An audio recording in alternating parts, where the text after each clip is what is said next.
বন দপ্তরে কর্মরত প্রিয়লাল সেন নিজেদের কর্তব্য পালনে যথেষ্ট সজাগ ও সচেতন, সততা নিষ্ঠার সহিত কাজ করে আসছেন, যার ফলশ্রুতিতে পরপর 4বার ফরেস্টার অব দ্য ইয়ার পুরস্কার পেলেন প্রিয়লাল। তিনি বন দপ্তরের প্রশিক্ষণ পর্বে প্রথম স্থান অধিকার করেন। বন দপ্তরের রিক্রুটমেন্ট রোল অনুযায়ী যিনি ট্রেনিংয়ে প্রথম হন তাকে পদোন্নতি দিয়ে রেঞ্জ অফিসার করা হয়, অথচ ওনাকে সাথে বন দপ্তর দ্বিচারিতা করে কোনো এক অদৃশ্য শক্তির বলে এখনও পদোন্নতি দেওয়া হয়নি।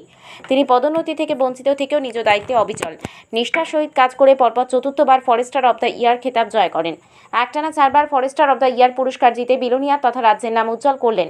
দক্ষিণ জেলা সদর বিলোনিয়া, দক্ষিণ ভারতচন্দ্রনগর পঞ্চায়েত ওনার বাড়ি। বিভিন্ন প্রতিকূলতার মাঝেও নিজের কর্তব্যে অনড় থেকে তিনি এই খেতাব অর্জন করেছেন।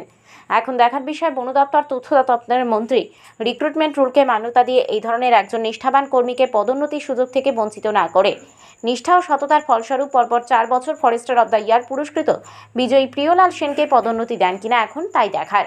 ফরেস্টার প্রিয়লাল সেন গত ৭৮তম স্বাধীনতা দিবসে রাজ্যের মুখ্যমন্ত্রী প্রফেসর ডক্টর মানিক সাহার হাত থেকে পুরস্কার গ্রহণ করেন।